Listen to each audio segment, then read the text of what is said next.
አስተውላችሁ ታውቃላችሁ? አብዛኛው ስኬታማ ሰዎች ወይም ደግሞ ትልልቅ ቦታ ላይ የደረሱ ሰዎች ምን ያህል እንደሚወስኑ በፍጥነት እንደሚወስኑ ደግሞ እንደሚያደርጉ ታስተውላላችሁ? ምን ያክል ጊዜስ እናንተ ደግሞ ይሄንን ነገር አይታችሁ ታውቃላችሁ በህይወታችሁ ላይ? ለምሳሌ ትልልቅ ነገር አስባችኋል? በጣም ትልቅ ከዛ እሱን ነገር በጣም ረጅም ጊዜ እያሰባችሁበት ሌሎች ሰዎች አድርገውት ምን ያህል ጊዜ አይታችሁ ታውቃላችሁ? እናንተ በመቆየታችሁ ምክንያት እነዚህ ሚስጥሮች ነው ዛሬ የምናወራው። በእነዚህ 5 ደቂቃ ውስጥ ይህንን ነጥብ እናያለን። እንቀጥላለን። ሰላም ቤተሰቦች እንዴት ናችሁ? ከላይት አፕ ጀነሬሽን ጌትነት ተመስገን ነኝ። በዛሬው ደግሞ ሐሳብ ላይ በጣም ወሳኝ የሆነ ህይወት የሚቀይር እኔም የተጠቀምኩበትን ሐሳብ እናወራለን። ይሄ ሐሳብ ምንድነው? ስለ በህይወታችን ላይ ቶሎ በፍጥነት እንዴት ነው መወሰን የምንችለው፣ ከዛ በኋላ ደግሞ እንዴት ነው ወደ ተግባር መግባት የምንችለው የሚለው እናያለን።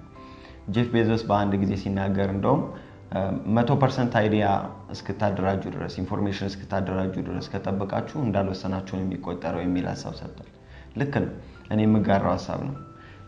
አብዛኛው ሰው የሚያደርገውና የሚሰራው ስህተት ይሄ ነው። በጣም ብዙ ይዘጋጃል ለብዙ ነገሮች፣ እጅግ በጣም ከሚባለው በላይ ጊዜ ይወስዳል። በፍራቻም ይሆናል በተለያየ ምክንያት ጊዜ እናጠፋለን። ይሄ ነገር ነው ዛሬ የምናየው። ማራዘም ነው። ማራዘም በህይወታችን ላይ ብዙ ነገር እንድናጣ ብዙ እድሎችን እያየናቸው እንዲያመልጡን የሚያደርግ ጉዳይ ነው። ማራዘም በህይወታችሁ ላይ የምታራዝሟቸው ቆይ እማራለሁ ነገር ስትሉ የሆነ የትምህርት እድል ይመጣላችኋል። ስትገፉት የሆነ ስራ ሲመጣላችሁ ነው ቆይ ትንሽ ጊዜ ልዘጋጅ፣ ቆይ ይሄንን ዕውቀት ልሰብስብ፣ ቆይ ይሄን ነገር ላድርግና ከዛ በኋላ አድርገዋለሁ ስትሉ ምን ያክል ጊዜ እያጠፋችሁ እንደሆነ አታውቁም። ስለዚህ ማራዘም እጅግ በጣም በህይወት ላይ ወደ ኋላ እንድንቀር እና ደግሞ እድሎችን እያየናቸው እንዲያመልጡን ሌሎች ሰዎች እያደረጉት እያየን ስኬታማ እየሆኑ እያየናቸው ግን እኛ ደግሞ በዛው ተቃራኒ ይሆናል እና ብዙ ነገር እያመለጠን ጊዜውን እናየዋለን። እንደ ወጣት በተለይ ብዙ ወጣቶች ፌስ የምታደርጉት ነገር ነው። ይሄንን ለብዙ ነገር የሆነ ስራ ለመጀመር የሆነ ዕውቀት እንዲኖራችሁ ወይም ደግሞ ከሚባለው በላይ ኢንፎርሜሽን ለመሰብሰብ ጊዜ ታጠፋላችሁ። በዚህ ምክንያት ብዙ ስራ ያመልጣችኋል። ምክንያቱም ቆይ እኔ ልዘጋጅና ከዛ በኋላ አስገባለሁ ይሄንን ሐሳብ ከዛ በኋላ ሄጄ ጠይቀዋለሁ ስትሉ ሌላ ሰው ገብቶበት ስንት ጊዜ ያመልጣችኋል። እንደዚሁ ደግሞ ትምህርት ለመማር ሊሆን ይችላል። ቆይ ይሄኛውን ልማር ያንን ልማር እያላችሁ በጣም ራሳችሁን በዛ ነገር ላይ ስትቆዩና ስትዘገዩ የሚያመልጧችሁ ብዙ አይነት እድሎች አሉ። እናም አብዛኛው ሰው የሚሰራው ስህተት በጣም ወሳኝ የሆነው ይሄ ነው። በህይወቱ ላይ ያራዝማል። በህይወታችን ላይ የማራዘም እና ቆይ ነገ፣ ቆይ ከነገ ወዲያ፣ ቆይ ዛሬ ዓመት እያልን ብዙ እድሎችን እያየናቸው ያመልጣሉ። ስለዚህ አንደኛው በህይወታችን ላይ ትልልቅ ቦታ ላይ እንዳንደርስ ከሚያደርጉ ነገሮች እንደ ወጣት በተለይ እና ስኬታማ የሆኑ ሰዎች እና ስኬታማ ያልሆኑ ሰዎችን የሚለያቸው ቁልፍ የሆነ ሚስጥር አንዱ ይሄ ነው። በጣም በፍጥነት መወሰን ነው በህይወት ላይ። ሌላው ደግሞ ፍጥነት ነው። ፍጥነት እኩል ነው ከስኬት ጋር። ፍጥነት = ስኬት ነው። ሰው በፈጠነው ልክ ነው ስኬታማ የሚሆነው። ምክንያቱም በራሱ ጊዜ የሚባል ነገር እድል ነው።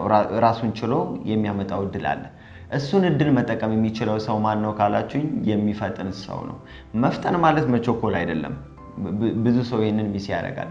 ግን ሰው ይፈጥናል ማለት ለዛ ነገር ትክክለኛ አክሽን በትክክለኛው ጊዜ ላይ ያደርጋል ማለት ነው እንጂ ይቻኮላል ማለት አይደለም። ስለዚህ መፍጠን ከስኬት ጋር እኩል የሆነ ድርሻ አለው። ሰው በፈጠነበት ልክ እያንዳንዱን እድሎች እያገኛቸው መጠቀም ይችላል፣ መመንዘር ይችላል ወደ ራሱ ህይወት። ስለዚህ የሚመጡ እድሎችን በፍጥነት መወሰንና በፍጥነት ከነሱ ጋር መገናኘት ወሳኝ ነገር ነው። መፍጠን መቸኮል አይደለም። ሌላው በህይወት ላይ ደግሞ እንደ አባባል በጣም እየጎተተ የሚያስቀረን ወጣቶችን አንድ አባባል አለ። ልጅ ቢሮጥ አባቱን አይቀድምም የሚባል አባባል አለ። ይሄ ሐሳብ በህይወታችን ላይ ስንተገብረው ምናልባት ብዙዎቻችንን ወደ ኋላ የሚያስቀረን ጉዳይ ነው። ብዙ ሰው እንድንፈጥን አይፈልግም። ምክንያቱም እንዳንወድቅ ይፈራሉ፣ ሪስክ እንዳንወስድ ይፈልጋሉ። እንደ ቤተሰብ የተለያዩ ችግሮች ውስጥ እንድንገባ ስለማይፈልጉ ማለትም አንዳንድ ችግሮች በቃ ጠቃሚ የሆኑ ችግሮች አሉ፣ ገብታችሁበት ፔን አለው። ከዛ በኋላ ግን ውጤቱ በጣም ትልልቅ የሆኑ አሉ። እነሱን ፔን እንዲቀርብን ሲያደርጉ ሰዎች ከዛኛውም ውጤት ጭምር ነው የሚገቱ። ስለዚህ ልጅ ቢሮጥ አባቱን አይቀድምም የሚለው ኮንሰፕት ራሱ ብዙ ወጣቶችን ወደ ከህይወታቸው እንዲጎትታቸው ያደርጋል።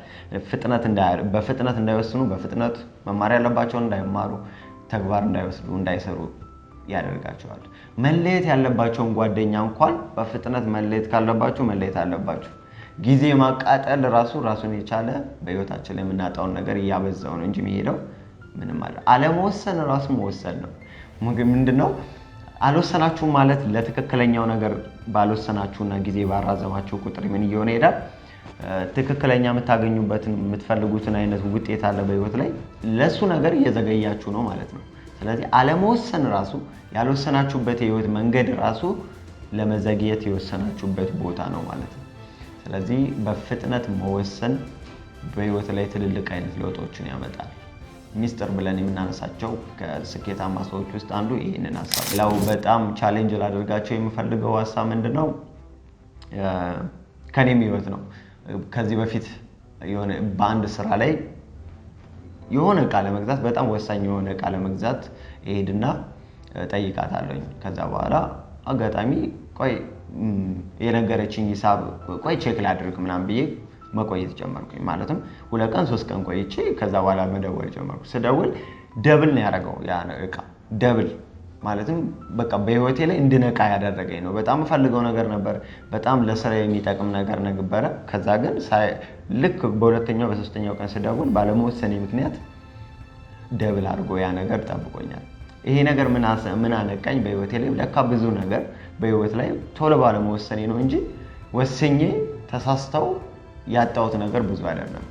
አብዛኛው ስኬታማ ሰዎች የሚጋሩት ሐሳብ ነው። በእርግጠኝነት ወስነው የሚያጡት ነገር አይደለም የጎዳቸው፣ እንደውም ያልወሰኑት ነገር ነው በህይወት ላይ ብዙ የሚጎዳል። እና በፍጥነት መወሰን እጅግ በጣም ወሳኝ ነው። እኔ ያጋጠመኝ ነገር ይሄ ነው። በጣም ወደኋላ እንደውም አሁን ከማስባቸው ነገሮች በፍጥነት እንዳልሄድ የሚያደርገኝ ምንድነው? በፍጥነት አለመወሰን የነበረ ለረጅም ዓመት። ስለዚህ ልክ ያንን ቀን እንዳነቃኝ ማድረግ የጀመርኩት ያንን ነው። ከዚህ በኋላ ምንም አይነት ኦፖርቹኒቲ በህይወቴ ላይ ሲመጣ አስተውላለሁ፣ አስባለሁ። የተለያየ ነገር መጠየቅ ያለብኝን እጠይቃለሁ፣ ግን በፍጥነት ነው የምወስነው። ስለዚህ ይሄ ውሳኔ በህይወት ላይ ትልልቅ ቦታ ላይ ያደርሳቸዋል። ምን አይነት ነገሮች አጋጥሟቸዋል? ኮሜንት አድርጉን፣ ጻፉልን። ምንድነው እያጋጠማችሁ ያለው? በዚህ ነገር ውስጥ በማለፋችሁ የሆነ ነገር ለመማር ስታዘገዩ፣ ስራ ለመስራት ስታቆዩት ምን አጣችሁ? ወይም ደግሞ ምርጥ ሐሳብ አስባችሁ ከዛ ግን ቆይ እስኪ ትንሽ ምናምን እያላችሁት በትልልቅ ደረጃ እንኳን የሆኑ ሰዎች አሳክተው ታይታችኋል። እኔ ብዙ አለ ማስተውላቸው እንዴ ይህን ሐሳብ እኔ ራሱ እኮ አስቤው ነበረ ግን ሆኗል፣ አድርገውታል። ስለዚህ ትልልቅ ሐሳብ ምን ያህል አሰባችሁ አይደለም ጨዋታው። አብዛኛው ወጣት የማሰብ ችግር የለበትም፣ ትልልቅ ነገር የማቀድ ችግር የለበትም። ግን አንዱ ችግር ያለበት ምንድነው? የማራዘም በፍጥነት ያለመወሰንና ወደ ተግባር ያለመግባት ነው። እውነተኛውን ትምህርት የምታገኙት ሁልጊዜም እንደምላችሁ በተግባር ውስጥ ነው። ትክክለኛው ትምህርት ያለው ኢንፎርሜሽን መሰብሰብ ጉድ ጥሩ ነው በጣም ግን እውነተኛው ትምህርት ያለው ግን በተግባር ውስጥ ነው። ስለዚህ የዛሬ ዓመት የምትሉትን ነገር ዛሬ ለመጀመር ወስኑ። ምን አጣችሁ? የምር ቻሌንጅ ላደርጋችሁ እፈልጋለሁ በዚህ ሐሳብ ውስጥ። ስለዚህ ምን እንዳጣችሁ ኮሜንት አድርጉን፣ ሰብስክራይብ አድርጉ፣ ሼር አድርጉ። ስለዚህ በዚህ በቢዝነስ ህይወታችሁ ሊሆን ይችላል፣ በጓደኝነት ህይወታችሁ ውስጥ ባለመወሰናችሁ ምን አጣችሁ? ይሄንን ኮሜንት አድርጉን በደንብ። ስለዚህ ይሄንን በጣም ወሳኝ የሆነ በህይወቴ ላይ የተማርኩትና በህይወቴ ላይ ደግሞ በየቀኑ የምተገብረው ሐሳብ ነው። እንደዚህ አይነት ችግር ካለባችሁ ደግሞ የሜንቶርሺፕ ፕሮግራም አዘጋጅተናል ለእናንተ የሚሆን ዋን ቱ ዋን ነው። መደወል ትችላላችሁ፣ በአካል መገናኘት እንችላለን። ስለዚህ እያንዳንዱን ስቴፕ እንዴት ነው ፋስትሊ ዲሲዥን ሜክ የሚደረገው፣ በፍጥነት ውሳኔ የሚወሰነው እንዴት ነው የሚለውን ዲቴል ማየት እንችላለን፣ መወያየት እንችላለን። ሰብስክራይብ አድርጉ፣ ሼር አድርጉ፣ ላይክ አድርጉ። 7 ሚሊዮን ባለራዕይ ታዳጊና ወጣቶችን ለማፍራት እየሰራ እንገኛለን። በዚህ ላይ ደግሞ ጆይን አድርጉን። እናመሰግናለን። መልካም ሳምንት ይሁንላችሁ።